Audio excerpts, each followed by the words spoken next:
La plus grande gloire n'est pas de jamais tomber, mais de se relever à chaque chute. Et ça, Le Mans FC sait faire. On a réussi avec, justement, avec cet esprit de famille, d'amitié, de pouvoir nous en sortir. Avec résilience, le club lutte 3 saisons durant pour atteindre la Nationale 2. La première avec Alexandre Clément sur le banc, les suivantes avec Richard Désiré. En 2016, Le Mans manque l'opportunité. Il faudrait un concours de circonstances assez improbable. Mais l'ancien coach d'Avranches constitue son équipe, son armada, autour d'un projet ambitieux. Il me disait, tu signes pas en CFA2, mais tu signes au Mans FC. À la fin de cette saison, montée avortée, mais direction renouvelée, moyens débloqués, Thierry Gomez prend les commandes.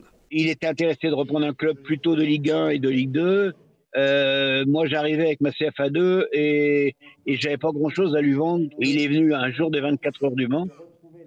Donc la journée, on a repassé à voir les voitures. Je viens pas ici pour faire un coup, je viens pour m'inscrire dans la durée, redévelopper une nouvelle aventure au Mans FC avec son histoire, avec les infrastructures qui existent. Première condition, investir de nouveau le MM Arena. Par contre là, on était quand même content à un moment de revenir ici. Une saison en DH, c'était marrant. On espérait revenir plus rapidement que ça dans notre stade, quoi. Avec la création de la SASP qui professionnalise le club, Jean-Pierre Pasquier prend du recul. Les premières années de Thierry Gomez sont teintées d'une réussite impressionnante. 2017, classement étriqué. Il faut attendre 30 minutes après la fin du dernier match pour savoir si les 100 et or peuvent monter. On devait attendre en plus de savoir ce qu'ils ont fait les autres dans les autres groupes. Et je m'en rappellerai toujours quand Thibaut Ferrand il est arrivé dans le vestiaire, il a glissé d'ailleurs. Scène de liesse, déjà retour en 4e division nationale. Le Mans impressionne et s'offre même une affiche de choc en Coupe de France contre Lille, comme une renaissance déjà. C'est la cerise sur le gâteau, on espérait jouer à domicile contre un club de l'élite, c'est le cas. Pour mesurer l'engouement populaire du travail que l'on effectue depuis de longs mois. Ça faisait longtemps qu'on avait eu la joie d'avoir 20 000 personnes à l'intérieur de l'aréna. Croise les doigts, le résultat sportif c'est pas l'essentiel, c'est la fête. Une défaite presque anecdotique, surtout que quelques mois plus tard, copie conforme de l'année précédente. Célébration avec le public, les Sartois remontent en national. Ce que je retiens surtout, c'est qu'on a eu une équipe, pas de collègues ou une équipe de mecs qui viennent juste se jouer au foot pour leur chèque ou stats, ce qu'il y a beaucoup aujourd'hui. Pendant 4 ans, en fait, j'ai joué avec mes copains. 2 accessions d'affilée, pourquoi s'arrêter en si bon chemin? En national, loin de se contenter du rôle de promu qui cherche à garder sa place, le Mans truste le haut du classement. T'as l'impression que tu vas toujours tout gagner avec cette équipe qui se renforce tous les ans. Une défaite à Laval, concurrent direct, fait craindre le pire à 6 journées de la fin. Et finalement, le retour dans le monde professionnel se joue dans un barrage contre le Gazélec Ajaccio, 18e de Ligue 2. Défaite de 1 à l'aller, les coéquipiers de Rémi Boissier doivent s'imposer avec 2 buts d'avance. La suite appartient à l'histoire. Centre deuxième poteau, la tête de Diarra, Soro pour marquer ce but. Moi, je me revois pleurer dans la tribune parce que pour nous on allait au Corse mais c'était mort, on gagnerait pas là-bas, on monterait pas et on voit Mamadou Soro arriver sur nous et là c'est la folie quoi. Pendant quelques secondes c'était fou. De monter là-bas en Corse où on se faisait cracher dessus du début à la fin par des imbéciles qui n'aiment pas le foot. On avait qu'une hâte, c'était vite de partir. Quand on était dans l'avion, on se demandait oh là là, l'accueil qu'on va peut-être avoir. On était dans les airs encore, qu'on voyait les fumigènes rouges à l'aéroport du Mans et on s'est dit ouais, ça va être fou. La fête comme une accession en première division et des chants pour honorer le héros.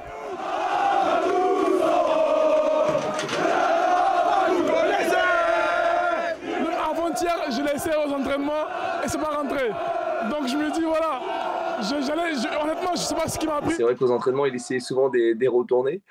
Et on lui disait d'aller doucement parce qu'il était plutôt jeune. Donc pour son dos, il fallait qu'il fasse gaffe quand même. Le Mans est officiellement de retour dans le monde professionnel, 6 ans après l'avoir quitté. Je pense que cette remontée, elle est due principalement pour moi à un homme, Thierry Gomez. Thierry Gomez qui a su apporter tous les ingrédients nécessaires pour faire un bon club, recréer une ambiance, recréer un club. Et puis un gros travail, c'est vrai, de Richard qui nous a amenés jusqu'à la Ligue 2. Ligue 2 où le Mans débute mal avec 5 défaites de rang. Notre noyau a été cassé de national. Ça a été une équipe qui a été assez remaniée. Pas spécialement des joueurs qui étaient dans le moule, qui n'étaient pas venus là spécialement pour le club. Mais un parcours en Coupe de la Ligue qui mène à une rencontre de prestige contre le PSG et sa panoplie de stars, dont Kylian Mbappé. Ça s'arrête quand? Un stade de nouveau rempli, l'impression de vivre les plus belles heures, avant de nouveau le coup près. Faute de résultats et après 5 ans de bons et loyaux services, Richard Désiré est remercié fin février. quelques jours avant que les compétitions ne soient arrêtées.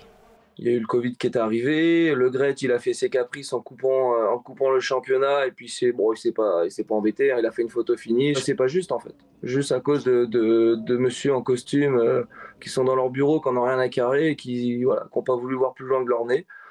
À cause de ces gens-là, on est descendu en fait.